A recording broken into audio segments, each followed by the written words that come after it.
আসসালামু আলাইকুম। হ্যালো দর্শক, বাসায় থাকা মসলা দিয়ে খুব সহজে আমরা কিভাবে বিফ বটি কাবাব তৈরি করতে পারি, আমি আজকে সেই সহজ রেসিপিটা নিয়ে এসেছি। আমার ইনগ্রেডিয়েন্টস গুলো হচ্ছে জিরা গুঁড়া, ধনে গুঁড়া, গরম মসলা গুঁড়া, লবণ, চিনি, গোলমরিচ গুঁড়া, লাল মরিচ গুঁড়া, কাবাব মসলা, পেঁপে বাটা, কাঁচামরিচ বাটা, পেঁয়াজ বাটা, আদা বাটা, রসুন বাটা, টক দই। এখানে আমি ১/২ কেজি গরুর মাংস নিয়েছি। মাংসটাকে আমি ছোট, ছোট বটি করে চৌকো, চৌকো করে কেটে নিয়েছি। এখন আমি এখানে ২ টেবিল চামচ পেঁপে বাটা আর ২ টেবিল চামচ ভিনেগার দিয়ে এটাকে মেখে নিব। ১০ থেকে ১৫ মিনিট মেরিনেট করে রাখবো। ভিনেগার ভালো করে মেখে নিচ্ছি।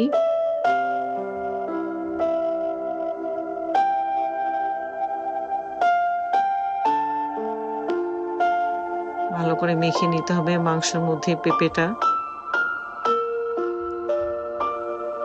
ঢেকে দিচ্ছি। ১৫ মিনিট পরে আমি আবার ফিরে এসেছি। এখন বাকি যে মসলাগুলা, বাটা মসলা, রসুন বাটা, আদা বাটা, পেঁয়াজ বাটা, কাঁচামরিচ বাটা, গুঁড়া মসলাগুলো দিয়ে একে একে লবণ, চিনি, গোলমরিচ গুঁড়া, লাল মরিচ গুঁড়া, জিরা গুঁড়া, ধনে গুঁড়া, গরম মসলা, কাবাব মসলা দিয়ে একসঙ্গে ভালো করে মেখে নিচ্ছি মাংসটাকে।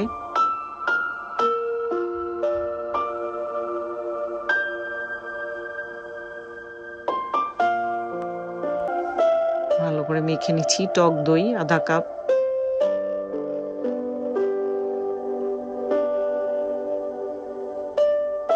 টক দইটা দিয়ে মাংসটা খুব ভালো করে মেখে নিচ্ছি।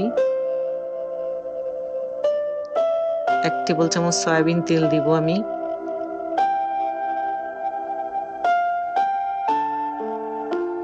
মাংসটা খুব ভালো করে মেখে আমি ৮ থেকে ১০ ঘন্টার জন্য মেরিনেট করে রাখবো। ফ্রিজে রেখে দিব আমি। খুবই মজার একটা রেসিপি, বিফ বটি কাবাব। আমি ১০ ঘন্টা পরে ফিরে আসছি। এখন আমি ১ টেবিল চামচ সরিষার তেল, ১ টেবিল চামচ টমেটো সস দিয়ে মাংসটা আবার মেখে নিব ভালো করে।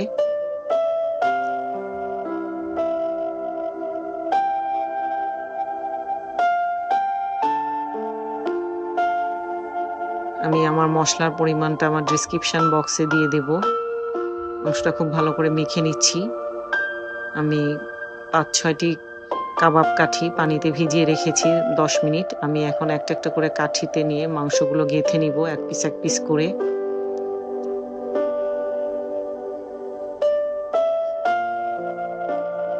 মাংসটা গেঁথে নিচ্ছি। খুবই মজার একটা রেসিপি। সামনে কোরবানির ঈদ আছে।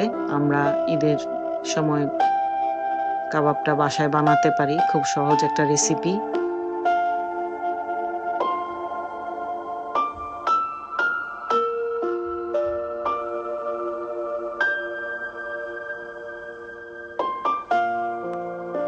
হয়ে গিয়েছে গাঁথা। আমি এখন একটা ননস্টিক গ্রিল ফ্রাই প্যানে ১ টেবিল চামচ সরিষার তেল দিয়ে দিচ্ছি।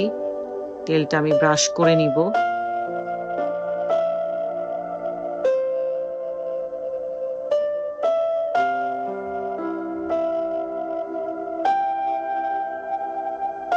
কাবাব কাঠিগুলো দিয়ে দিচ্ছি। আমি যে মাংসটা গেঁথে রেখেছি সেটা দিয়ে দিচ্ছি। কোনো ঢাকনা দিব না, এর থেকে এমনি পানি বের হয়ে যাবে। আমি উল্টিয়ে দিচ্ছি ৫ মিনিট পরে।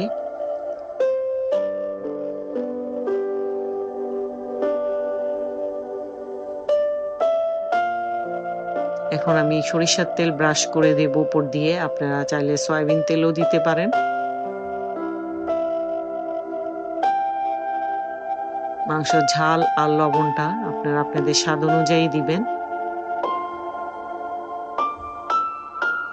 আবার উল্টিয়ে দিচ্ছি আমি ৫ মিনিট পরে। ৫ মিনিট পর উল্টিয়ে দিব।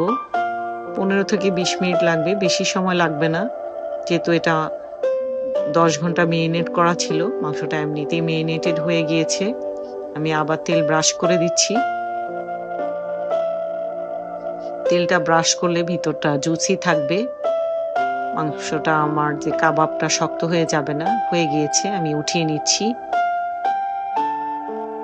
আমি ইলেকট্রিক ওভেনে যে ট্রে থাকে সেই ট্রেটা দিয়ে দিচ্ছি চুলার উপরে। এখন আমি কাঠিগুলা যে কাবাবগুলা তৈরি করেছি সেগুলা চুলায় দিচ্ছি আগুনের মধ্যে। যেহেতু আমাদের কাছে কয়লা নেই সেজন্য আমি এভাবে করছি। আমি উপর দিয়ে তেল দিয়ে দিচ্ছি একটু বার্ন হওয়ার জন্য। খুবই সুন্দর একটা পোড়া পোড়া গন্ধ আসবে। খুব নাইস একটা ফ্লেভার এসছে। খেতে খুবই সুস্বাদু। কতখানি সেদ্ধ হয়েছে আমি কেটে দেখাচ্ছি আপনাদেরকে। নান রুটি দিয়ে, পরোটা দিয়ে খেতে বটি কাবাবটা খুবই টেস্টি। আমি আশা করি আমার রেসিপিটি ভালো লেগেছে। আমার চ্যানেলটি সাবস্ক্রাইব করবেন, লাইক দিবেন। আল্লাহ হাফেজ।